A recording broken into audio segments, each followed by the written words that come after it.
And then when I make my videos, I do it in my room, and I still feel like I have to be quiet. Because even at 80 something, she's a feminist. She hasn't said that, but she literally believes that women don't make as much as men still. And that has been debunked repeatedly.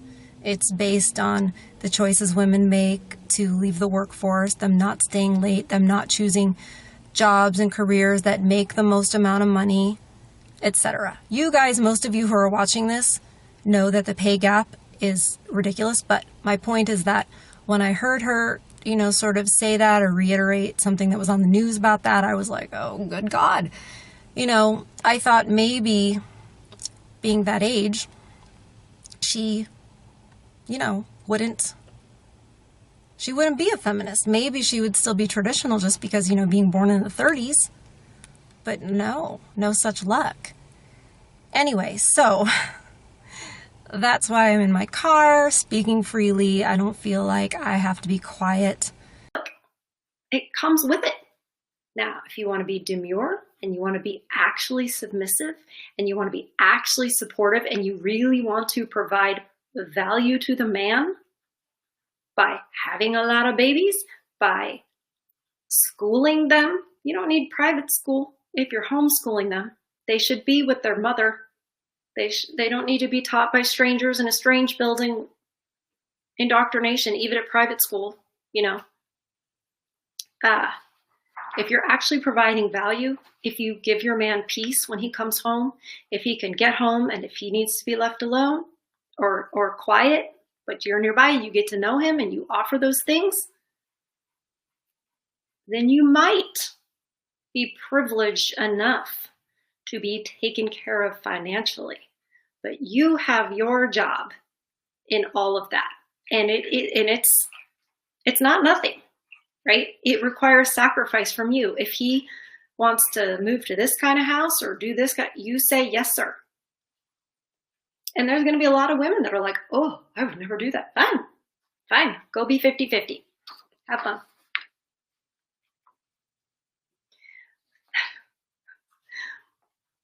I'm still just getting a kick out of the equality, just smacking you in the face.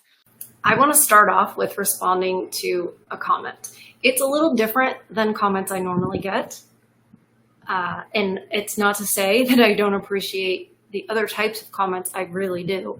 And I try to get back to as many of you as I can. I do read probably 98% of them. But anyways, it was from 7 hours ago as I make this video. It's from Swarm 1968.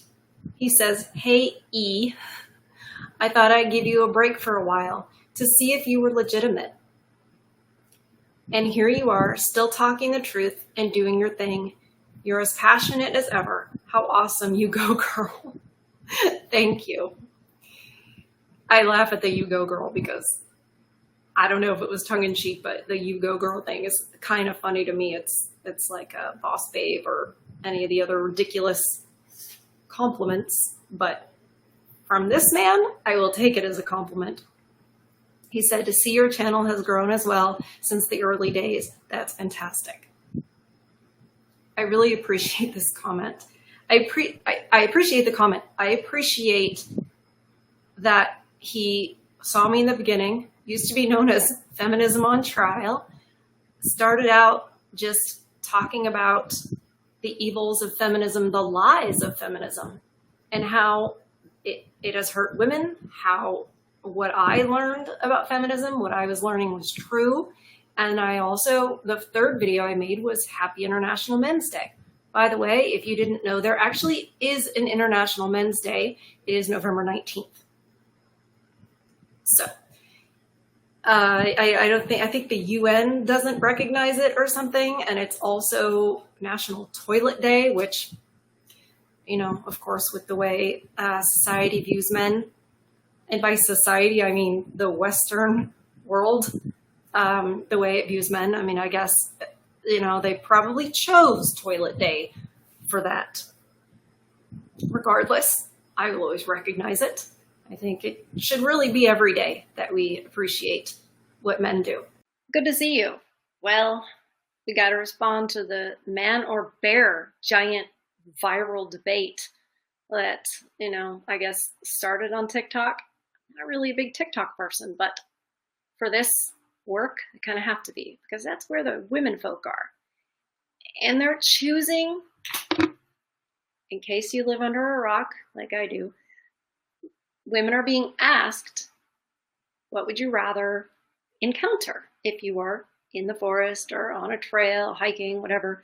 Would you rather come across a bear or a random man, like a man you don't know? And by and large, these females are choosing bear, and it boggles the mind because there's so many problems with that. First of all,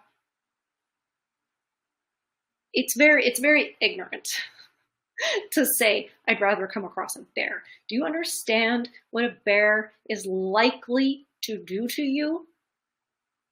Likely. Now, they're not saying what type of bear: grizzly bear, brown bear, black bear, just bear. There's a TikTok video of a woman listing her reasons for choosing bear, and her reasons are, and that's why I'm not sharing this video. Oh, we gotta take that down. Sorry. Like, make it stop. Make it stop. Okay, make that go away. Sorry for accosting you like that. I'm sure you'd rather see a bear.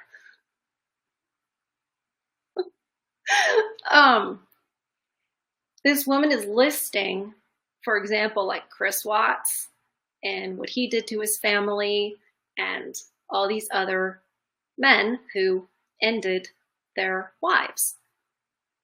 Okay, that's fine. So those are her reasons. Statistics are difficult. Statistics are hard. We're talking about random man. This is your average man, right? I guess they don't understand the bell curve and how, yes, the most violent people do happen to be men, but that's way over here. Most men are not. Also, I would even go personally, for me, the encounter, you can speak to a man, you can reason with him. They didn't say, Charles Manson or a bear, right? I have this theory that biologically our brains and our bodies know the truth. And what I mean by the truth is that this industrialization and institutions like police and government benefits and child support and all of these things, right? Even careers, for example, because that's kind of a product of the Industrial Revolution. I think that there's maybe part of us that innately knows that all of that is sort of fakery. Do you know what I'm saying? And that if it all disappeared and we were just left with what is true, that the female of the species is more vulnerable and weaker to the elements and to the men who would do us harm, for example, which is why we organized ourselves. One of the reasons we organized ourselves in such a way where we paired up, because that made sense. The men wanted offspring, the women needed the protection, right? I have a feeling that one of the reasons that women go crazy is because they somehow feel if this male leaves me, I am in danger. I am vulnerable. Because you have to admit that they go way past being rational and reasonable. It gets to like what are you even reacting to? And it is like they're reacting to something that threatens their very survival. I also am going to put my other theory on that, and that is that if a woman has been intimate with a man and has pair bonded on any level, and he says, I don't want to do this anymore, again, the freak out happens because that bond is there, and without it, it's a survival thing.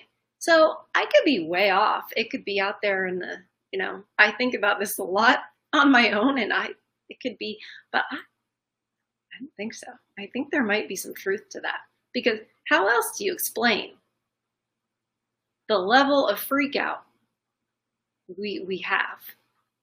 Too serious, and I know we've got jobs to do, but why is there so much pressure all of a sudden? Guys, we haven't finished. I know we're not finished. I was actually just having a little bit of a rest. So give me a break, please. I'm not saying that. I'm just saying you haven't finished. That's all. Right. Just whack them all on now.